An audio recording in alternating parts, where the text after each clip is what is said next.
Good evening, you all. Welcome to another episode of Business Talks. I am your host, Chawanne Burns. In this episode, we are going to talk about Jim Jordan. He is running for the Speaker of the House. Also, Steve Scalise. So it's two of them running. So we're going to talk about it. Then we're going to get into Donald Trump. We got some stuff that's going on with Donald Trump I want to talk about. And then we have some other stuff that's going on in the news. So let's get started. First of all, I do want to always highlight people that support me on this channel. Um, you as well, all my viewers out there. I really appreciate you guys. And also, I would like to highlight, I wanted to say thank you to Dennis. Sometimes I do get um, people sending me cash apps, and I really appreciate the support. So I really appreciate you all for um, for the support financially and viewership. And comments and likes and all that great stuff. It helps me with the YouTube algorithm. All right, so let's get started with our first story. Now, our first story, this is CNN talking to Jim Jordan. You know, Jim Jordan is running for the Speaker of the House. He's going against Steve Scalise. I think Steve Scalise was nominated probably by um, some of the other members. I guess the 8 people that voted McCarthy out. So anyway, he's running against Steve Scalise, but he has extra support because Donald Trump did um, endorse him for speakership. So this is basically um, he's talking to CNN about what makes him different than Steve Scalise. Okay, so that's what this is about. You're a uniter. What is different between you and Steve Scalise? I think this race comes down to 2 questions. I said this yesterday. Who can unite the conference? Who can also unite, I guess, maybe 3 questions. Who can unite the conference? Who can unite conservative Republicans and our party around the country? And then who can go tell the country what we're doing and why it's important to them, to their family, to their business, to their community. And look, I like the job I got now. I never wanted to do this job, but someone has to. Who can bring the team together and can go communicate to the country, and that's why I'm running. Now, Jim Jordan is likely to have strong support within the conservative members in the conference. And of course, former President Donald Trump came out and supported him last night. So that's a big boost, at least on his standing on the right. But he's going to have to really work to win over those moderates who are still very skeptical about a Jim Jordan for Speaker. He was a co-founder of the Freedom Caucus. He's the face of the Biden impeachment inquiry. So still a long way to go. But next week, they will have their candidate forum on Tuesday. And then Wednesday, they will meet behind closed doors for a secret ballot. Well, they will vote on who their next nominee for Speaker is. I think it moves. So next week we'll know who the Republicans are going to pick for their nominee. Now let's go to Twitter. Twitter is saying some things about the nominee, especially AOC. We know Donald Trump did endorse Jim Jordan. And he puts this on Truth Social. He says, Congressman Jim Jordan has been a star long before his very successful journey to Washington, D.C., represent Ohio's 4th congressional district. Respected by all, he is now chairman of the House Judiciary Committee. As president, I had the honor of representing Jim with our country's highest civilian award, the Presidential Medal of Freedom. So much is learned from sports, and Jim was a master while attending Graham High School. He won state championship all 4 years, a rarity, and compiled an amazing 156 to 1 record. At the University of Wisconsin-Madison, Jim became a 2-time NCAA Division I wrestling champion. He won his 1985 and 86 in the NCAA championship matches in his weight class. Jim has a master's degree in education, a law degree, blah, blah, blah. Borders he is a strong on crime. Borders are military vets and Second Amendment. Jim and his wife, Polly, and family are outstanding. He will be a great speaker of the House and has my complete and total endorsement. So this was from Donald J. Trump. He posted that on True Social just, I believe it was yesterday afternoon when he posted that. But you do have some Democrats that are skeptical about Jim Jordan because Jim Jordan, he likes Trump. So, of course, they're going to be skeptical. So, AOC says thing about that is voting for Jim Jordan is a tough position. And she was responding, AOC was responding to a Melanie Zanona. I don't know how to say her name. She put news. Jim Jordan, during the call with Main Street Caucus, promised to protect moderates and vowed not to put them in a tough position, per a source.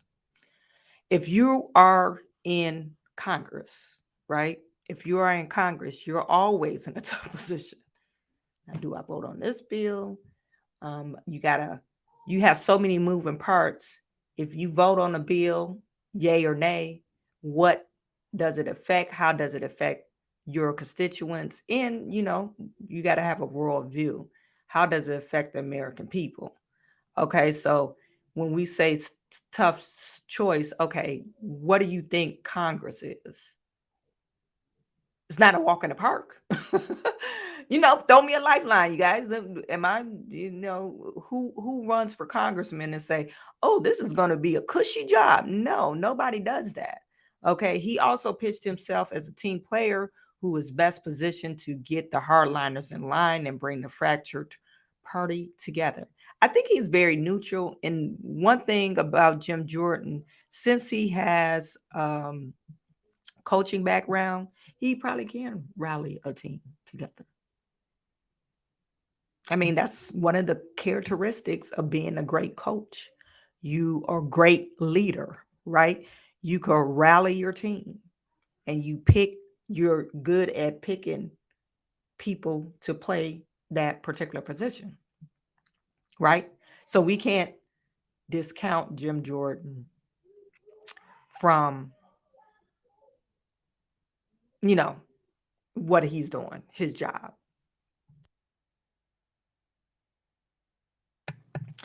Okay, so now, and then you have Byron Donalds he mentioned that Jim Jordan was endorsed by Donald J. Trump to be the next Speaker of the House, and he put exclamation point. Now, but you also have people on the very liberal side. That's not even in politics, and I've already discussed, you guys know how I feel about The View, okay? The View is a place where you can get your news that is not, let's repeat, that is not a resourceful source, okay? It's not a source that you could count on. If you get your news from The View, you're going to get opinionated stuff, really liberal opinionated, and one flows over the cuckoo's nest because these ladies are not on planet Earth.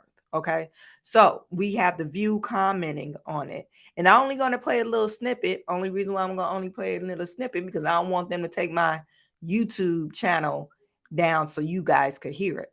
Okay. Just some of your comments. Benita said, I don't think Scalise is a good idea since he's going through some cancer treatment. I did not know that. I didn't know that. And Rum Runner is posing a question to you, Benita. Do you think JJ is a good candidate? Um,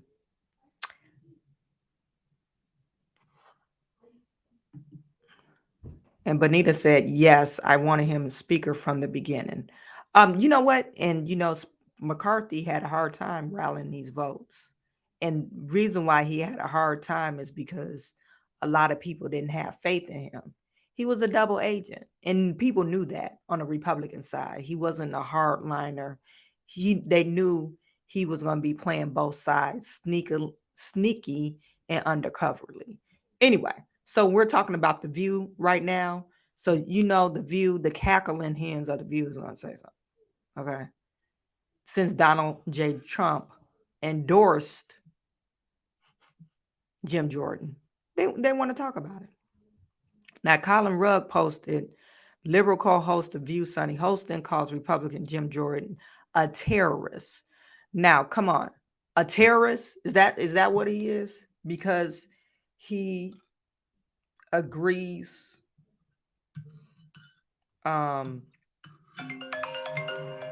He agrees with Donald J. Trump. Donald Trump is a Republican, right? So anyone that agrees with Trump is a MAGA extremist or supports Trump. Is a MAGA extremist and a terrorist, which is very ludicrous.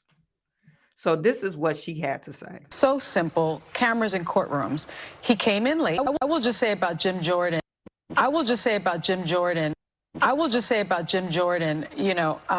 He has been called by his own party, by John Boehner, a political terrorist. He's also been linked to the Ohio State sexual abuse scandal. I testified in front of Congress about something so simple, cameras in courtrooms. He came in late. He looked disheveled, and he immediately was screaming and yelling and terrorized me and the other experts on the panel. And describing him as a terrorist is exactly that. He's a chaos agent, and it came out of nowhere, and he had no command of the subject that we were talking about, which made it even scarier. So to have him, the thought of him being the Speaker of the House, I think leads to more chaos for But his role model is Donald Trump, who has no command of the language either. So, and now this is the View. You got to recognize this is the View. And she's saying he was a terrorist because he came in late and he was screaming. He didn't have no knowledge of the subject matter that they were talking about. I don't think you have to be a subject matter expert to question the witness. Another thing, she mentioned that she was an expert at whatever that she was testifying at. What are you an expert at? Throw me a lifeline, you guys. What is Sonny Holston an expert at? She was a lawyer. I think she practiced law. Did she? I know she wrote a book, but what are you an expert at? So you're claiming that you're a subject matter expert just because they said, oh, come and testify. That doesn't make you a subject matter expert. They always have quacks, especially on the liberal side. They always get these quacks trying to testify to go their way. Okay, so we can't just say you're a subject matter expert. Now, as far as Jim Jordan screaming at you or whatever, that's why you're calling them a terrorist. So you're calling him a terrorist because he screamed at you.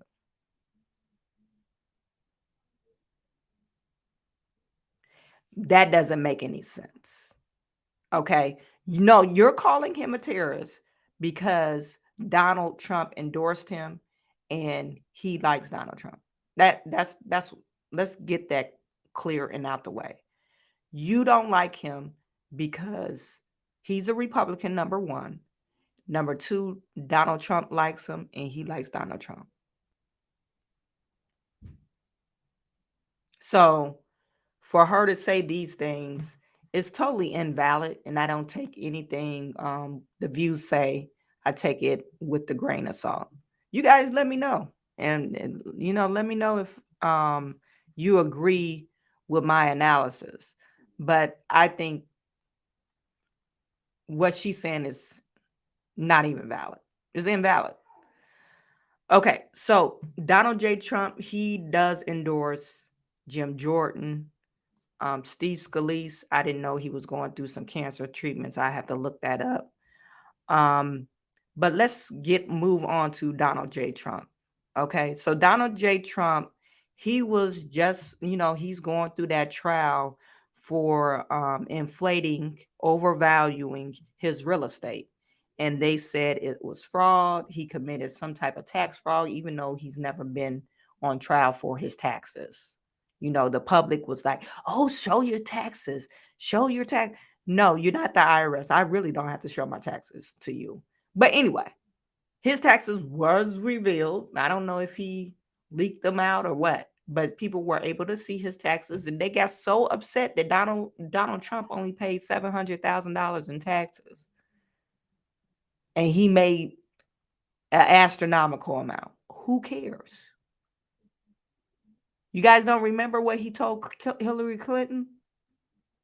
You're mad because I take advantage of the same tax code that your friends do, your donors do. And if you want me to pay more in taxes, you need to change the code. So anyway, they tried to put this, they went to appeal courts. I want to share this with you. So this fraud trial, they tried to put a halt on the appeal, or not the appeal, but the actual proceedings, like the court, the trial. And the court denied that. They declined to put a pause on the trial, but they did halt the cancellation. Remember, I told you they wanted him to release all the businesses that him and his sons owned, so they could put it in like a receivership and they put a halt to that. They put a halt to the cancellation of his business license. So they're trying to stop Donald Trump from operating in New York City, but they put a halt to that. So I found this on Twitter, you guys. Let me just pull it up. And this is, what is her name? Letitia James.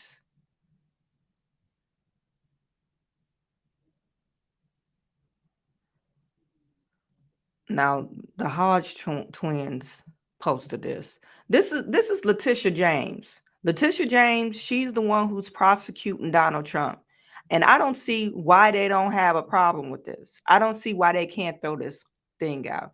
Because she made her career. She ran on trying to prosecute Donald Trump without even having any evidence. I don't like you, so I'm going to try to prosecute you. Isn't that really insane? But we allowed this. New York, the state of New York allowed this to happen.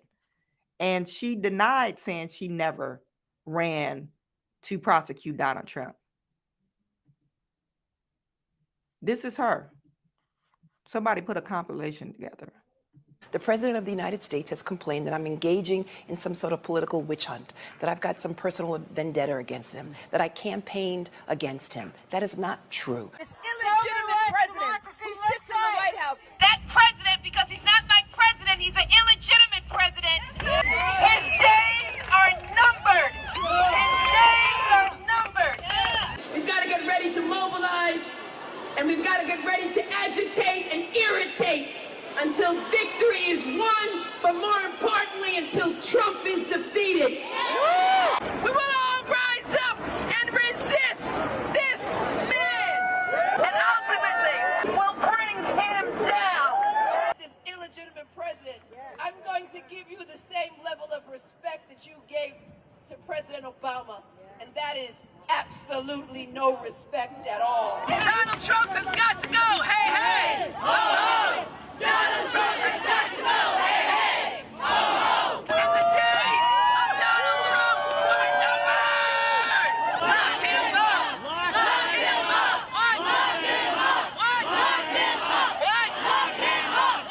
That is not true. The president. So she's saying it's not true, but you see several videos of her saying lock him up. Calling him an illegitimate president. People were so shocked that Donald Trump won. And hell, I was shocked. I was like, dang, he won. So, they couldn't, fathom that this guy won, So anyway, it's a total lie that she didn't campaign against locking Donald Trump on. That was her whole campaign. That's probably how she, actually won the election for attorney general. So anyway, we're gonna get to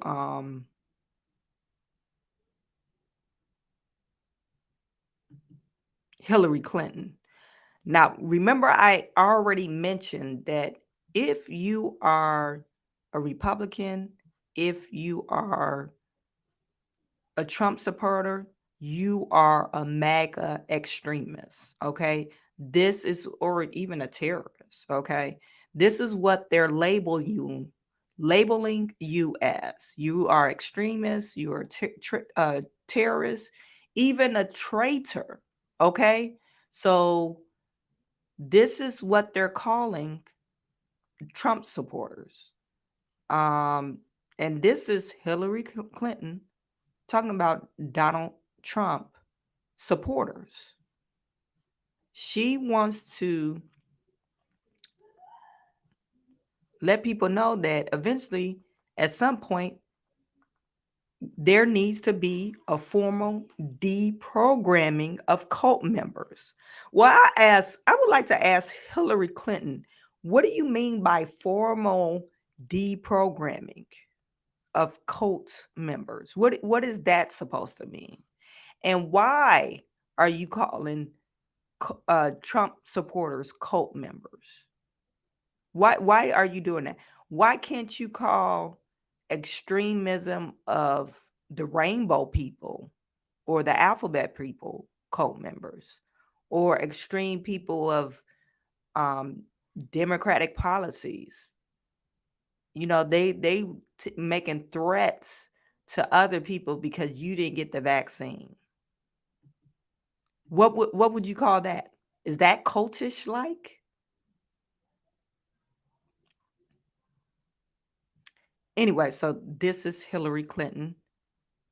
There wasn't this little very strong partisans in both parties in the past, and we had very bitter battles over all kinds of things, gun control and climate change and the economy and taxes.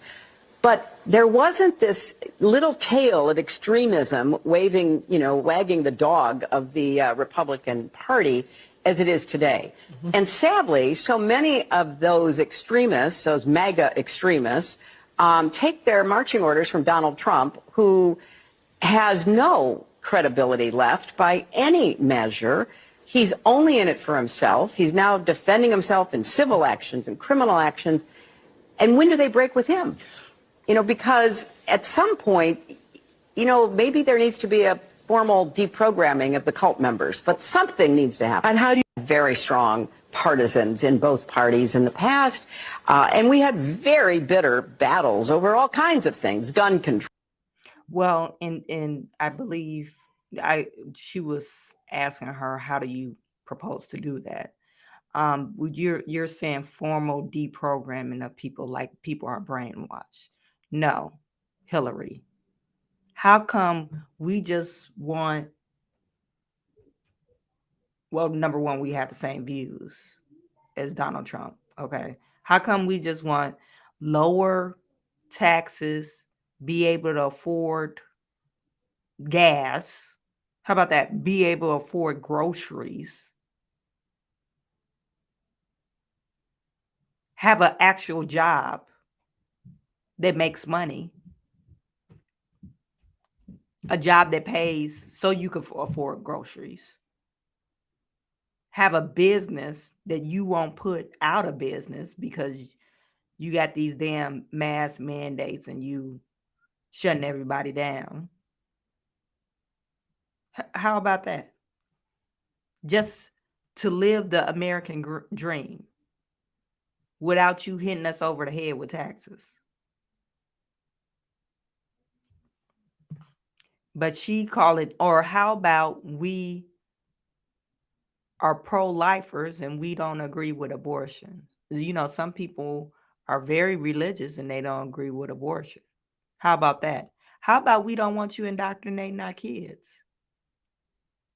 We don't want our kids to be exposed to sexual deviant shit. How about that? So when you say deprogramming, what are you talking about? No, deprogramming for morals and values. So Hillary Clinton, she needs to go away somewhere. Go back in your little closet. You are no longer relevant. And every time election comes about, she rears her ugly head. For what? Go away, Hillary. Anyway.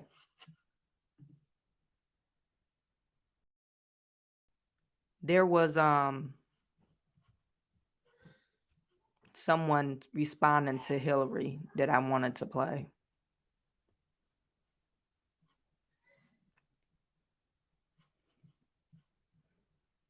Jerry Oaksmith, aka Unplugged Dad. Now Jerry has a message for Hillary. Deprogrammed. Well, good morning. I heard Hillary Clinton yesterday talk about the MAGAs and how they need to be deprogrammed. Well, you know, I'm thinking, what is MAGAs? People that want to feed their family, have lower taxes. We don't want the high gas prices. We want affordable groceries. We don't want our kids indoctrinated with sexual perversion. Right. I guess that makes me a MAGA. You know, they have these trigger words, you know, and MAGA's one of them. And all these Manchurian candidates, you know, they get triggered. They hear the word MAGA. They get so upset. Get over it, man. We just want a better life for our family. Good morning. I heard Hillary Clinton yesterday talk about the MAGAs. And what's wrong with a better life for your family? And I literally didn't listen to all his interview or what he was saying. So why is that a problem? Because I want a better life for my family. And I don't want to depend on the governments to provide that said life. All I want to depend on the government is, hey, make sure the infrastructure is working properly and make sure nobody's invading our country like they are now. Otherwise, then stay out of my damn business. You don't have to, you know, see if I've been vaccinated or if my kid's been vaccinated. It's none of your damn business. Anyway. So that's for Donald Trump. So they call you extremists. They will call you terrorists. You know, cultish like, and traitors. So Trump they've been calling Trump a traitor. Okay? This new report that just came out. And now you guys tell me, I'm not well, let's look at the news report before I get to talking. This new report on Donald Trump. This is from the New York Times, but it's everywhere. You guys could read it if you want to. But if you type in Trump said to have revealed nuclear submarine secrets to Australian businessmen, okay? This is the title. This is what they're saying. And they're basically saying soon after Trump left the office, he had this billion-dollar businessman that is a member to Mar-a-Lago, and he was discussing, I guess he told this businessman, hey, Australia should buy their submarines from the US because we have this, this, and this, and this. Okay. This is what this guy said. Okay. Now, I'm going to read this article to you. You guys let me know, does this sound believable? Now, we already know that the extreme liberals or liberals will call Donald Trump a liar. Um, he does a lot of, making up numbers and stuff like that. So, if you're saying Donald Trump is just a liar and the truth ain't in him, tell me if this story sounds believable. Okay. So he said it says shortly after he left office, former President Donald Trump shared apparently classified information about the American nuclear submarines with the Australian businessman during the evening of conversation at Mar-a-Lago, his private club and residence in Florida, according to people familiar with the matter. The businessman, Anthony Pratt, a billionaire, member of Mar-a-Lago, who runs one of the world's largest cardboard companies, went on to share the sensitive details about the submarines with several others. The people said Mr. Trump disclosure, they said, potentially endangered the U.S. nuclear fleet. Okay, it says federal prosecutors working with the special counsel, Jack Smith, learned about Trump's disclosure of the secrets to Mr. Pratt, which were revealed by ABC News, and interviewed him as part of their investigation into the former president's handling of the classified documents, the people said. According to another person familiar with the matter, Mr. Pratt is now among 80 people whom prosecutors have identified as possible witness who could testify against Trump at the classified documents trial, which is scheduled to start in May in the federal court. Okay, Pratt. Now you're saying Pratt is the guy, right? The guy that he told all these secrets to. Mr. Pratt's name does not appear in indictment accusing Mr. Trump of illegally holding on to nearly 36 classified documents after he left the office, then conspiring with two of his aides at Mar-a-Lago to obstruct the government's attempt to get them back. But the account that Mr. Trump discussed some of the country's most sensitive nuclear secrets with him in a cavalier fashion could help prosecute establish that the former president had a long habit of recklessly handling classified information. Okay. And the existence of the testimony about the conversation underscores how much additional information the special prosecutor's office may have amassed out of the public's view. It says during a talk with Mr. Pratt, Mr. Trump revealed at least two pieces of critical information about the U.S. submarines' tactical capacity, according to the people familiar with the matter. Who's familiar with the matter? Those, okay, I guess the people who are in the military. I think that's what they're saying. Those include how many nuclear warheads and the vessels carried, how close they could get to the Russia counterparts without being detected. Donald Trump, if we say Donald Trump is a liar, Donald Trump is this. He always conflate. I think Donald Trump does conflate. He's an over-exaggerator.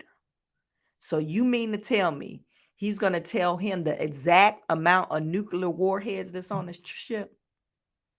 Oh, this is what I hear when I think of Donald Trump talking about this. Yeah, you should buy your nuclear warheads. Our warheads are the best. They could get so close without your opponent recognize, your enemies even knowing that you exist. About 25 feet. And maybe he asked him, oh, how close can about 25 feet? Just so close. Do you think he's going to know? Do you think Donald Trump actually told him the exact number of the warheads and how exact they could get to their opponents without being detected? Put it in the chat. I know Donald Trump conflates. I do know that. He's a over, and matter of fact, that's probably why he's a good salesperson, because he, got you believing all this, this is huge. It's huge, That's how he talks.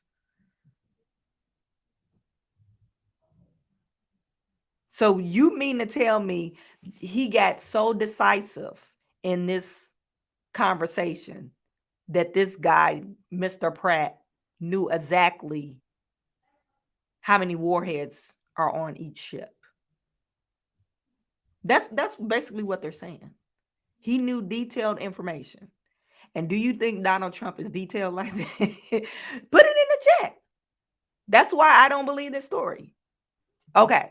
And then another thing, he's not even on the witness. If somebody was on trial for espionage, because that's what they're trying to charge Donald Trump with for these classified documents, this is from the horse's mouth. You're saying this Mr. Pratt, you didn't try to put him on the witness list? Or is just he say?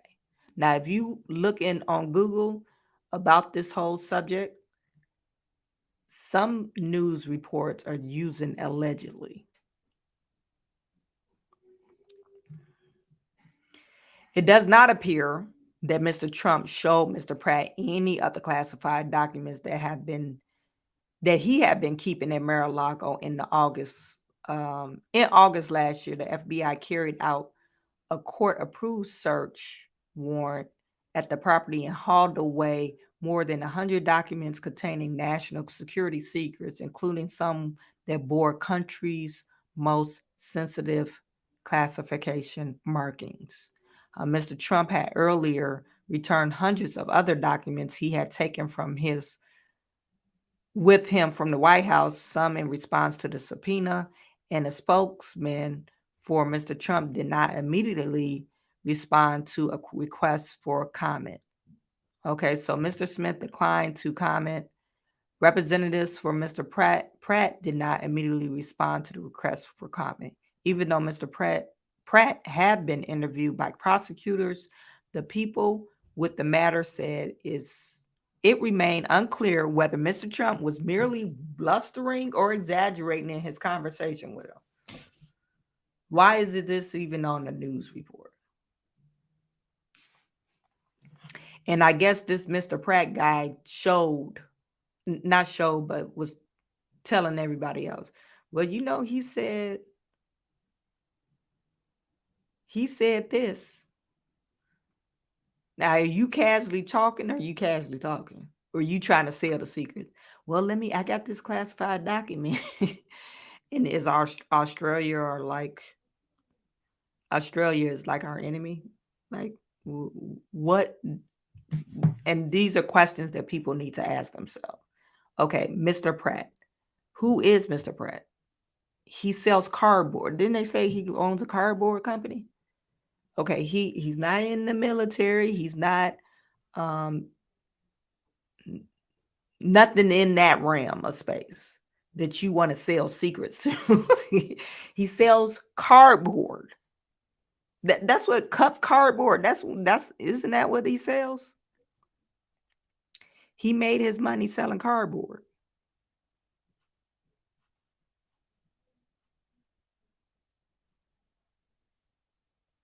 Largest cardboard companies. Anthony Pratt. Is he is he a militia? Part of the militia, Australian militia? Is he have military ties? Is he an arms dealer? Like, then people won't really realize, okay, you don't, you get on Twitter and you see Trump traitor, this, he's selling secret to our enemies. And this guy sells cardboard. Like, what are you talking about? It's just ridiculous. You gotta, use your brain for once. Use your brain. So, of course, they are going to say, hey, Trump is a traitor. He is, an extremist. And they want you to believe that Donald Trump is out to get you and he's not for the American people. He's selling secrets to the enemy. And I just read you a story. So, I mean, like logically, okay, if he said he met with some guy like the merchant of death was at Mar-a-Lago and he was talking about nuclear weapons, then it was a cause for alarm. But you're talking about they having a casual conversation. That's if they had a casual conversation about, our ships. Yeah, maybe some of the stuff that Donald Trump be talking about, maybe he shouldn't be talking about it at all. But you're trying to act like he is deliberately trying to sell secrets to an enemy. This is what Twitter has to say about it. I'm just going to pull up Twitter real fast because it was trending. Now you see reparations now is trending. Don't know why, but we'll look into it.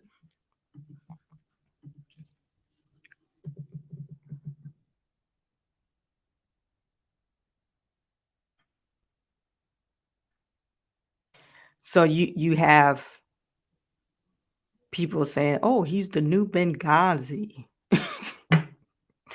This is genius. Putin declares a big portion of Ukraine. Putin declares it as independent. Oh, what wonderful. So they have Donald Trump in a Russian head garb and uniform.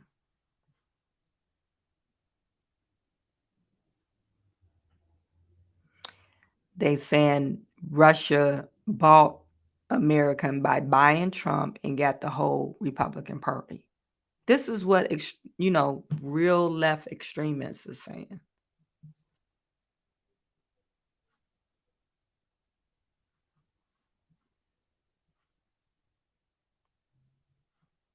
Real extremists are saying this. Lock him up.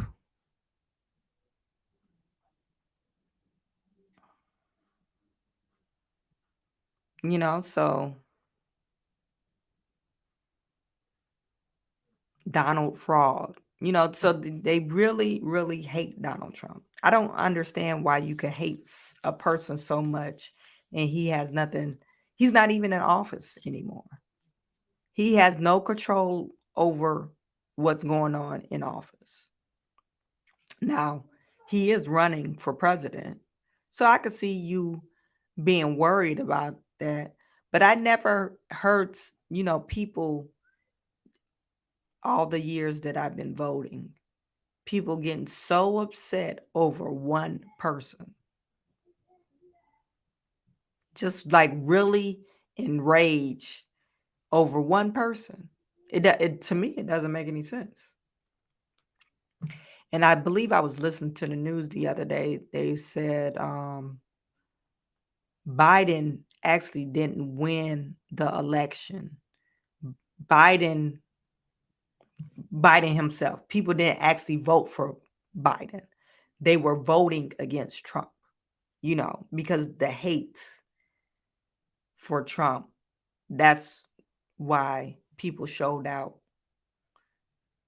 just to vote against him. And then you have, those ballots that they mailed in.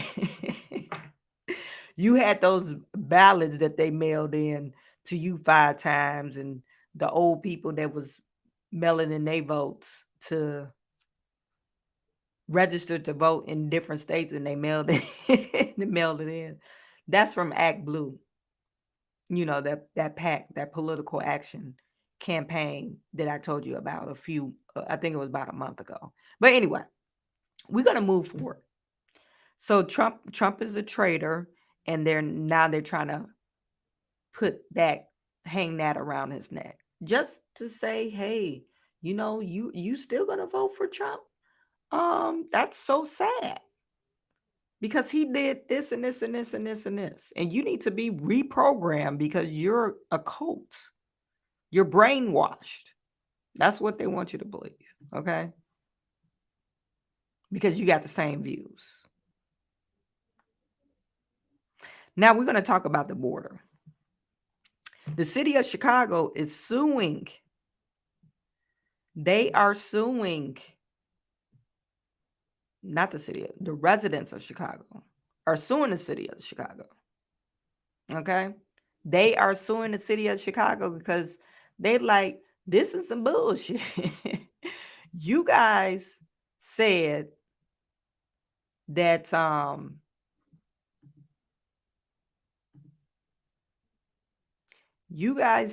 that we will be, watch later, we will be safe.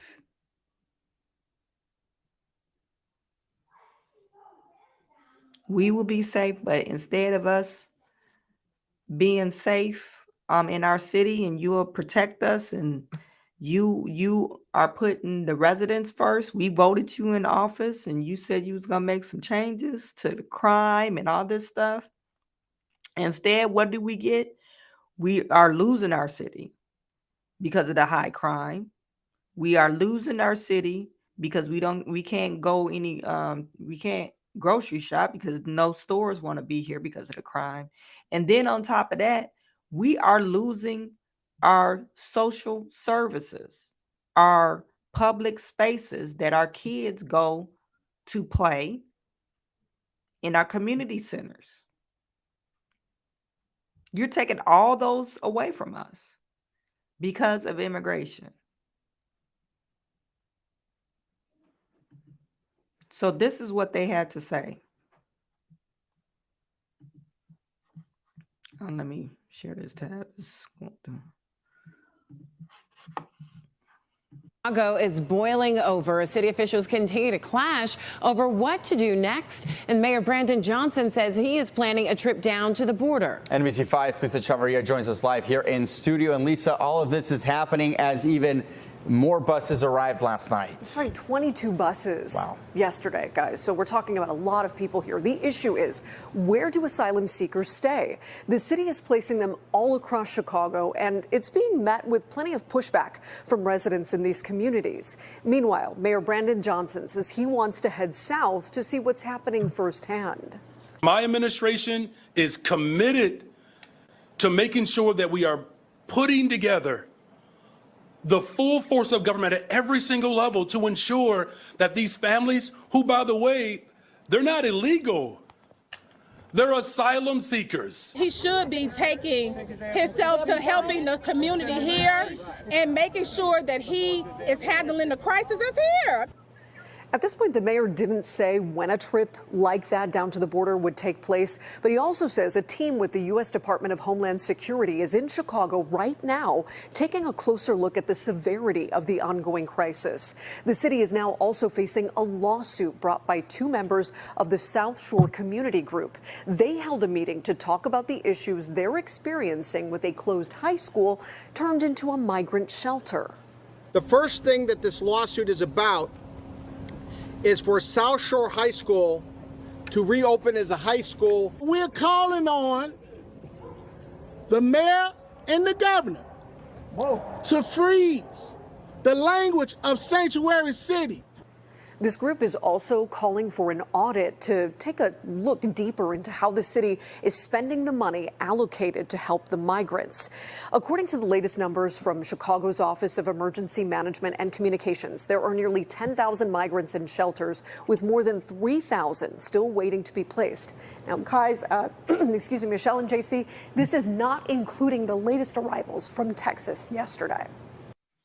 Their ability to do their jobs, serve our community, and our community to go into police stations to receive services.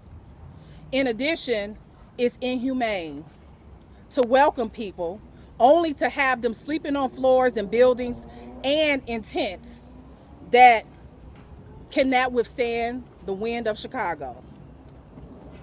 Brandon Johnson ran on the promise that he would listen to our community. And in the beginning of this crisis stated that he would not re-traumatize those communities that are still suffering from the impact of school closing, red line, and violence. We are here today demanding that the city of Chicago and Brandon Johnson stop disrupting park programs, taking away from our children and families that depend on those services. We want him to stop using public school buildings as housing because they're not zoned as such. And specifically for this building was promised to the community, and our children deserve a high school. A high school, we want to reopen this as one because we do not have a neighborhood high school. That school over there is not a neighborhood school. It's a selective enrollment that actually restricts our neighborhood kids from going. So that's a violation of our civil rights, and we want this building. We pay taxes for it. Yes. We are also demanding a full independent audit of how our tax money is being spent. That's right. We still have a homeless crisis. Black Americans have the highest rate of homelessness, including youth. We want to know how they're being housed, if they're being housed, what money is being spent on them. We need to know how money is being spent on our education system. Well, we now see that Chicago public schools and all city agencies are focusing on migrant children. That's right. Migrant children deserve to have equal access to education, and so does black children who have historically been denied that right. This is an example of that. This is where we go wrong. This is where we go wrong. Hell no. They do not deserve access to American citizen stuff. They are over here illegally. They do not deserve access. I'm sorry. You could chop it up how you want it. Oh, they're kids. Who cares? They didn't go through the proper channels to get here. So they do not deserve access. This is why black people always end up losing. Because you want to, we're not mad at the immigrants. Well, you shouldn't be mad at the immigrants. You should be mad at your federal government for letting them over here.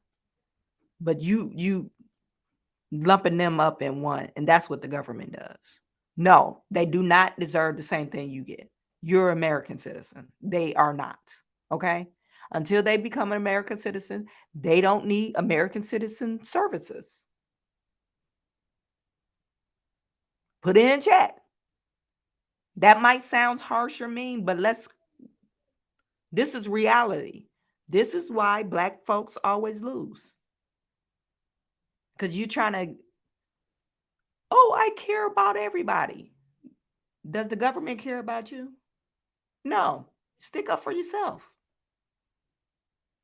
Have you ever heard the saying, when you get on a plane, they said they always, when they give you the emergency spiel, put your mask on first before you help somebody else. Help yourself out before you get to breathing, before you start helping somebody else out. That is harsh. It's a hard pill to swallow, but black folks will be far more, if we stop doing that shit. Stop it.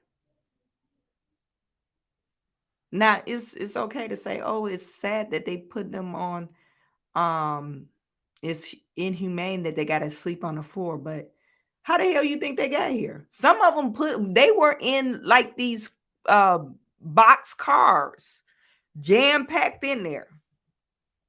This is good treatment. This is good life over here. So sleeping on the floor is not inhumane. I slept on the floor plenty of nights. It's not inhumane. Now, what's inhumane is if you're outside in Chicago in the cold, that's inhumane.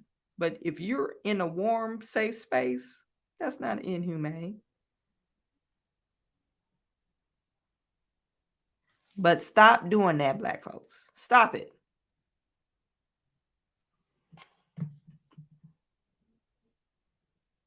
building being closed when there's high school students all around here who have to travel far to go to school. My daughter travels 15 miles outside of her neighborhood to go to school. How dare the city of Chicago try to take this building, make her walk past a building that they're giving to people they're allowed to come here illegally, and have her go past a half-empty building on the corner that she can't go to go to school. And she is a symbol of majority of black children in the city of Chicago that are being denied rights, that are not being seen in this crisis that has been engineered. Again, we're not here saying we're against individual people who cross this border. We're mad at our government for putting them against us. That's right. Because that is what's happening. That's right. Plain and simple. Yes. The residents of South Shore deserve a high quality high school. We deserve services. Our parks deserve to be open. We have present here people from Taylor Park. Taylor Park is located in the Robert Taylor community. We all know what happened with Robert Taylor, right? Mm-hmm. Thousands of black Americans were displaced, and the city of Chicago has been threatening these poor families to take away their park. That's not fair. They have football teams, they have the cheerleading teams. Their kids are engaged socially. They need those services. Let's talk about the West Side. Last night, you guys saw the West Side. We were proud of them. That's right. If no one can understand, their black family can understand why they turned up in that meeting. Because it is still an injustice. It is an injustice, it's disingenuous, and it's not right for these people to come into our communities when we are suffering now. So, like I said, everything she said is right besides, hey, they need stuff too. No, they don't have rights to stuff. If you're an illegal immigrant, you do not have right to anything. American social service. No, you don't. You don't have a right to for free education. You don't. And 9 out of 10 of those so-called asylum seekers are not really asylum seekers.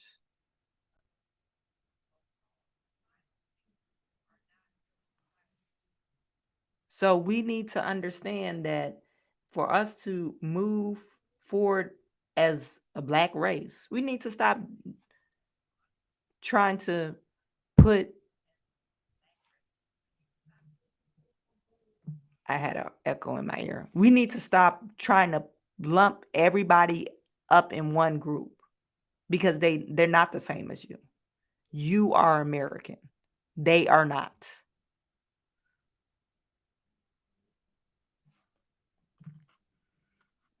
And that's exactly where we go wrong. So more on the border.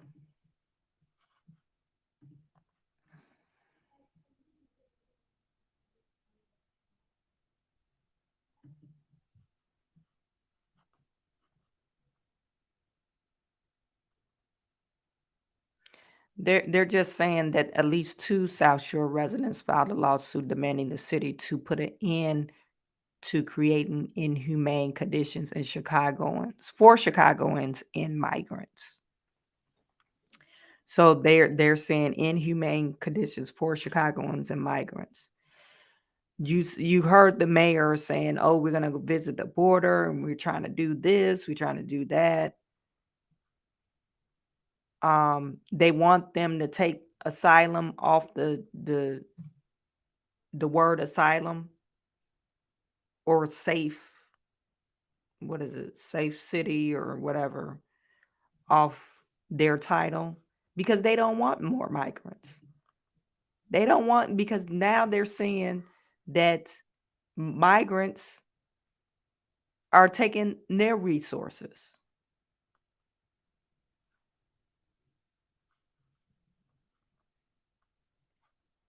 And remember, a couple of days ago, we saw that it's 1.5 million people in Chicago that are registered to vote.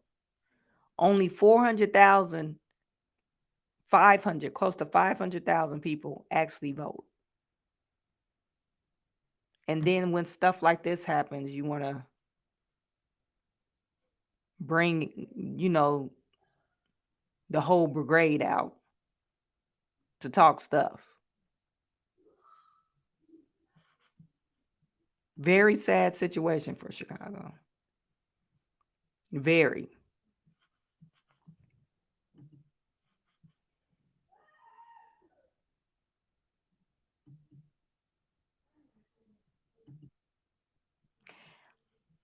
Now, this one is Karine lying her way through another press conference about the funds allocated for the border wall. Why can't the press secretary be honest with the American people? If her mouth is moving, she's lying. She doesn't want to tell the truth because she knows people will be mad as hell at the truth.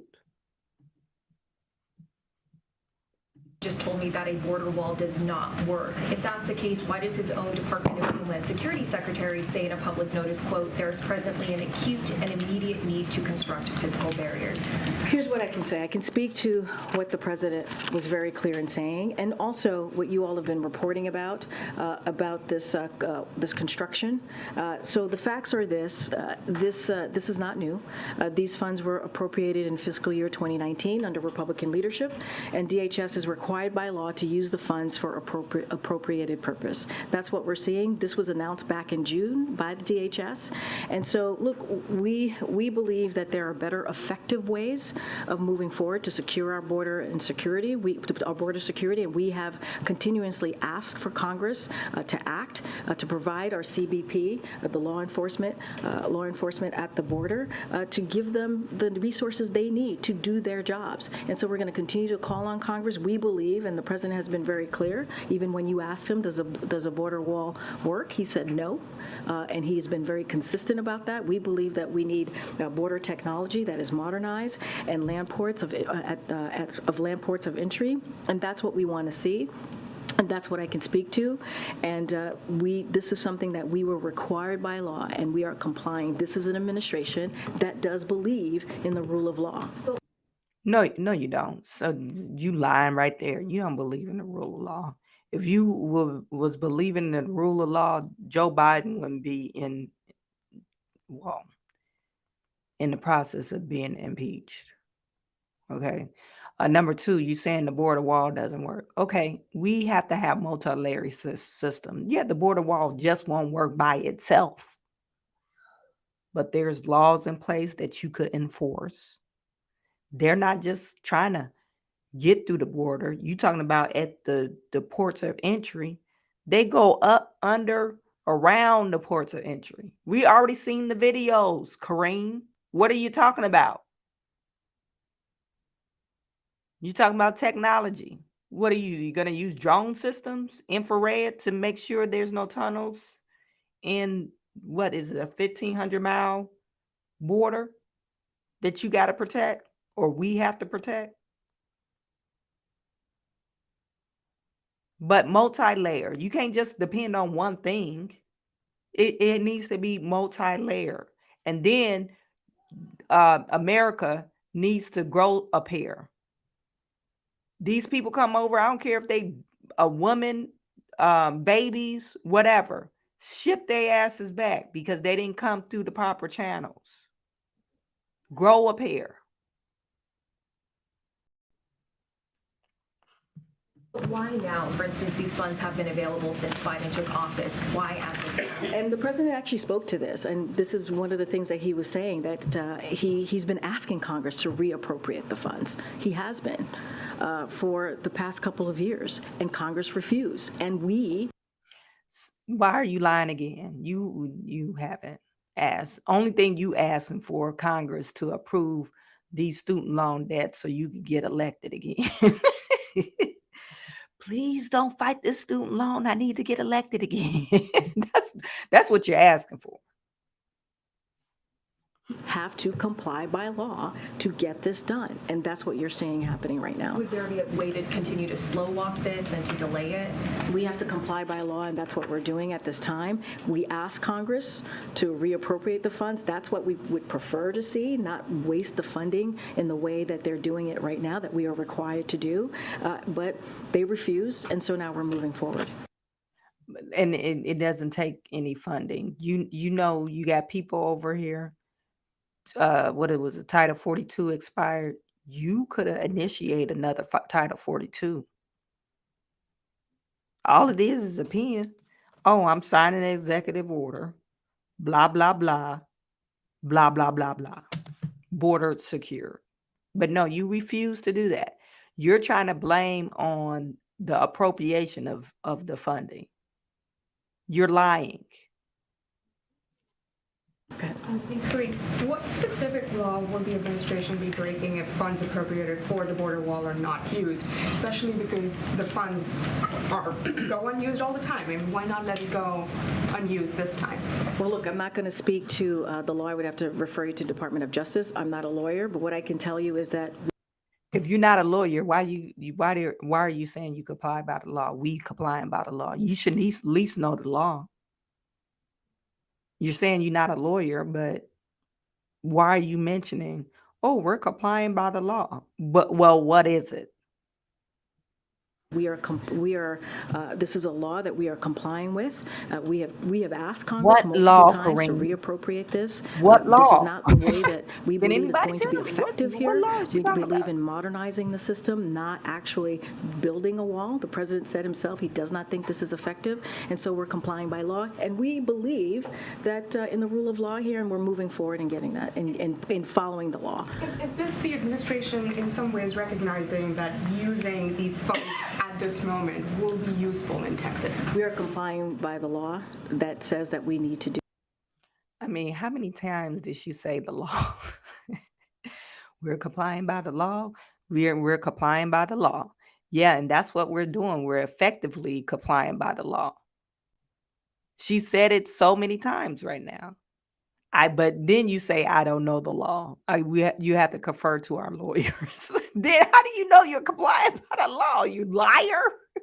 Do this, and that's what DHS is asking for. And how is this consistent with what President Biden pledged to do when he was elected, which is that he will not use any funds to use the border law? What will you Let's make this really clear. The facts are that this is not new, right? This is something that came from the last administration under the Republican leadership in fiscal year 2019, and we are required to do this. We are required, DHS is required to comply by the law. That's what we're doing here. And look, the president, he said this himself. He basically asked Congress to reappropriate the funds. They wouldn't do it, and so now we have to comply by the law. Now, this was something that was announced 6 months ago. Somebody put it in the chat. Do you know what law she's talking about? Because she used, hey, we got to comply by the law. Biden told Congress to appropriate the funds. Now we got to comply by the law. So you just let the border is open because we not complying by the law. I'm trying to understand what she's talking about. But anyway. DHS actually announced this 6 months ago. And so this is not new. This is actually not new. Does help with the situation in Texas? We believe that a border wall is not effective. You heard that from the president when your colleague Selena asked him directly. He said we don't believe it's effective. We have asked Congress to actually help us, use these funds in smarter, more effective ways. That's what we've asked for. They refuse, but we're going to continue to ask for Congress, especially Republicans who are holding this back, to act. You are the president of the United States. You know the wall is ineffective. This is what you're saying is ineffective. You know the borders are overran. It's simple. It's a very simple fix. Executive order. You are the president of the United States. And it's very simple. There are laws in place. Elon Musk, when he was talking to Border Control and the sheriff that was down there in El Paso or some city down there. They said, yeah, they do have laws in place that they could use now, but they refuse to do that. It has nothing to do with the budget. You are refusing because you want to get all these people over here so they could vote Democrat. That's what you want to do. If the border wall is ineffective, why is the Homeland Security Secretary saying that it's necessary to prevent unlawful entries into the United States? I've not seen that full statement. I know. I hear you. I'm just saying I've not seen his full statement on that. What I can speak to is for the president. The president's been very clear that he doesn't believe it's effective. He answered that question of your colleague. That's what I can speak to. That's what we're going to talk about. And we've actually said there are smarter ways and more effective ways in dealing with this, and there are. And so the president said himself, he asked Congress to reappropriate this funds for something that is more effective, for ways to do this in a smarter way as it relates to border security measures. They refuse. This was announced back in June, and now we're moving forward. And he said in 2020 as a candidate, so after this law was passed in 2019, that there will not be another foot of wall constructed in my administration. How can you say that he's not breaking that promise? Well, what I can say is that there's a law that the DHS is complying with. We believe in the rule of law, and that's what we're moving forward with. This was decided, as you just said, in 2019. I believe it was a different president in 2019, right? That was a Republican president who actually pushed this forward. The Republican leadership pushed this forward. And so now we're complying by law. Let's not forget, this was 6 months ago. This was out there 6 months ago. I know you guys are asking me about this now, but this was actually not new, and this was done 6 months ago. Yeah, but to piggyback on that, Corinne, I mean, there were a series of waivers put forth last night that expedite this process. And can you help us understand, essentially, is there a deadline in the law, or why is it that this has to be used up right now? Because you all have been not thus far using these funds. So to piggyback on Nandita's question, why not continue to slow up this if philosophically you... Because the answer there is we've asked Congress over and over again, the president said this, to reappropriate the funds. They said no. We have to comply by the law. That's what DHS is doing. As you asked me about the environmental laws that we had to deal with, we have to comply by the law, which requires, because we have to comply by the law, which requires the agencies to use these funds for their appropriated purpose. Now, CBP will conduct environmental and cultural resource surveys of this project, and so certainly I would refer you to DHS and CBP on the specifics of that, and also the law itself. What I can tell you is that we have to comply by the law, and that's what we're doing, and that's what DHS is doing. Again, this was announced back in June, and this is how we're moving forward. And you heard directly from the president. His stance on the border wall has not changed. He does not believe it is effective. He's been very clear about that. Again, your colleague. The things that you're doing now is not effective, though. Border wall is just one layer of protection. Like I said, you need a multi-layer system. But you can't just say, oh, you guys are not doing nothing in Congress. I'm not going to do nothing. You sign all these executive orders for these, the LGBTQ plus I communities. You got executive orders for that.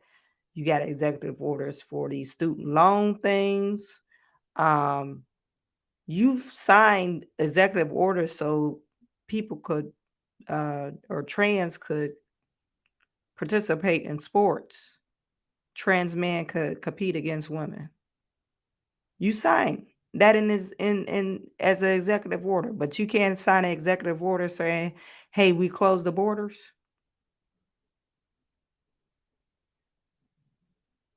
You can't protect your citizens. You're the leader.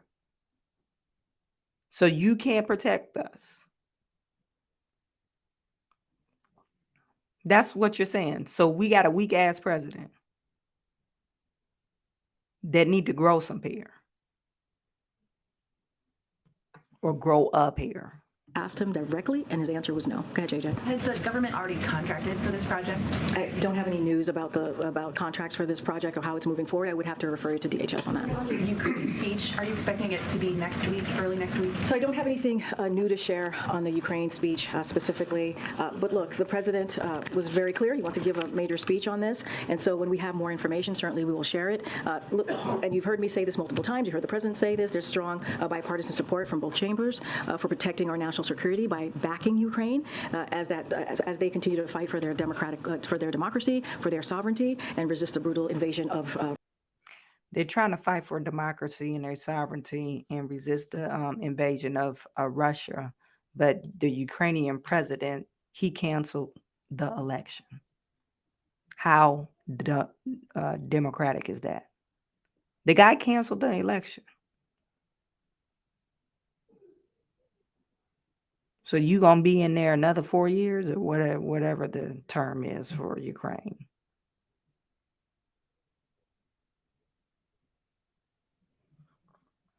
And then they have people that are Nazis in Ukraine that they want to celebrate. Okay, this is what Joe Biden and I guess the Uniparty is telling us. We need to support Ukraine because they need to keep their sovereignty nation or whatever. And what they support, they have Nazis over there and they cancel elections. That's what we're basically supporting. Russian aggression, obviously, which has committed war crimes and atrocities and killed countless civilians and kidnapped thousands of children. We saw what's happening today. And with the thousands of children, we already seen Putin. They left these kids out stranded, and they actually are trying to place the kids in shelters and get them adopted out. But this is what Zelensky is telling you. And we can't hear from Putin because your government, Joe Biden, blocked Tucker Carlson's interview.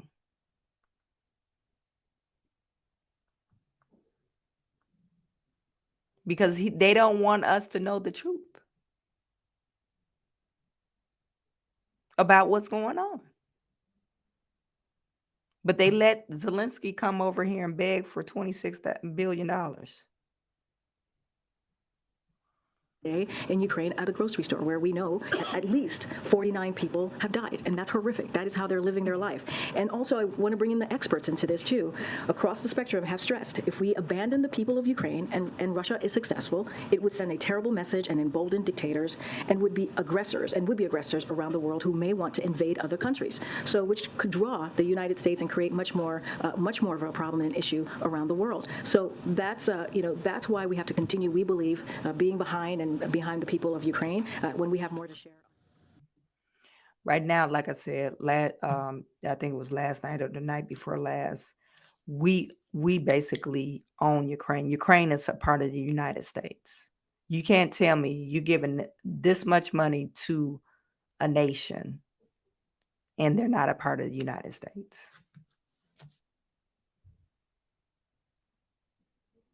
What are the other countries doing? If the other countries are saying, oh, yeah, we got to support Ukraine, Canada is saying, oh, we're going to support Ukraine, that Trudeau guy.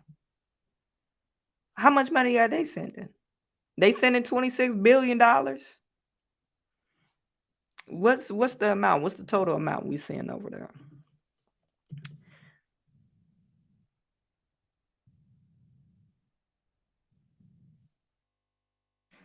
Just putting this in the system. Let's see if AI has generated. It says, thus far, let me share this tab. Thus far, United States have sent over $113 billion. That's your reparations. Hey, this is your reparations. This is your student loan debt. Like, really? This is your government. $113 billion since the invasion of February of 2022. And then you wonder why we $33 trillion in debt.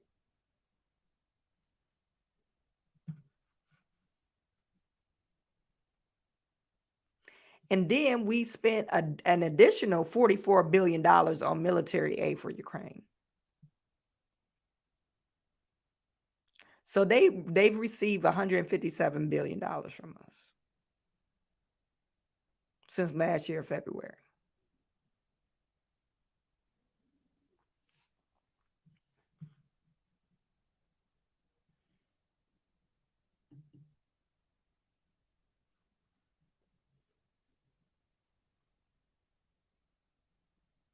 And you don't see this as a problem.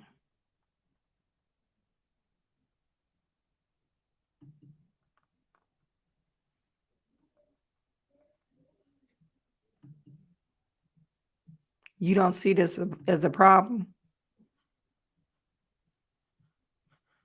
I'm not trying to support you. I'm sorry.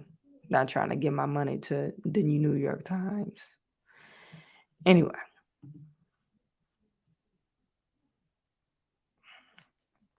We're going to move forward.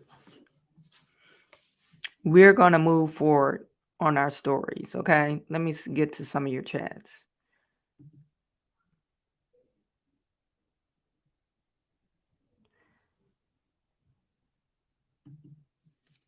Bonita, I don't think Scalise is a good idea since I'm way up here. I'm supposed to be way down here. This is old stuff.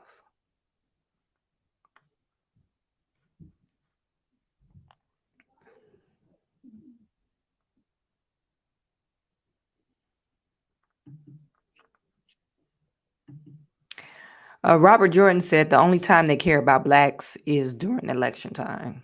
That is true. They want our vote, and we're gonna be like, oh yeah, we're gonna vote Democrat again because the other party is racist. Like some damn fools. They're still, the Chicago residents, they still gonna vote blue. They gonna vote blue still. Oh, he's black. I'm gonna vote for him. Well, he has the same policy as the guy that you don't like.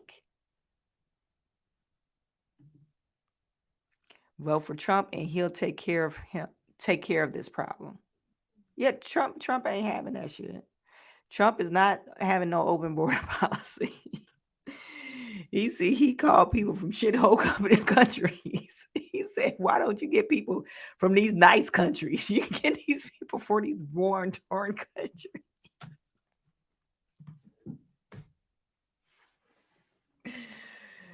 Anyway. That's Joe Biden. He's doing that, Queenie Smith. How? He got the good. He got it all. It's on them.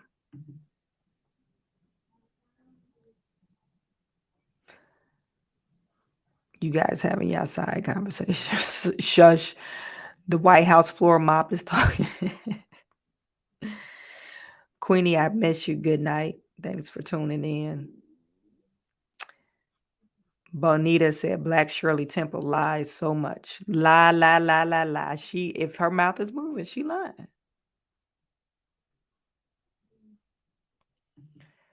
I think they should, Robert Jordan. They should send some troops to the border. I don't know if we've seen that Italian. You guys see that video? I think it was in Italy. No, it was Poland. Poland is being overran. In Poland, I hear they're real racist, but they had some people trying to move across their border too, and they had this wall built up, and the fire hydrant they were spraying them with a high power fire hydrant. They was like, "Oh hell no, y'all niggas ain't coming up in our country."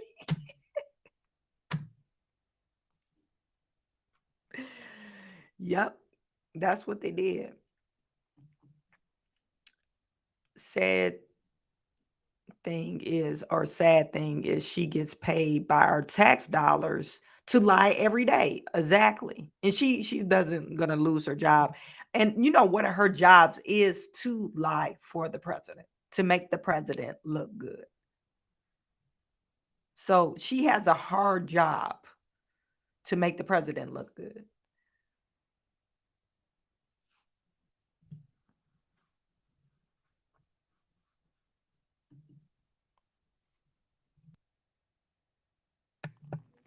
So if Ukraine is part of the United States, start taxing them and ship them migrants over there. Exactly.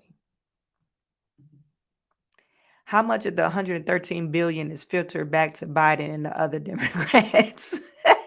Right. War, people profit in war. We're probably going to find after everything shakes out that Biden had some type of dealings with some type of government contract. We know he's in bed with Ukraine. They haven't connected all the dots yet, but somebody is profiting from this war.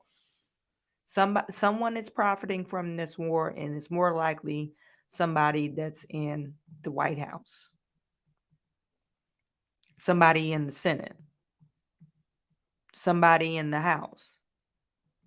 They're profiting from this.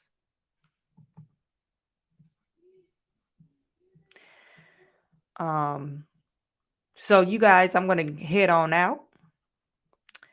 Tomorrow I'm going to see you around the same time. I really appreciate every single one of you guys. Remember to like, subscribe, and share this channel. And click the notification bell, because it'll let you know when I'm coming online. Anyway, I am sending all my good to you. I will talk to you soon.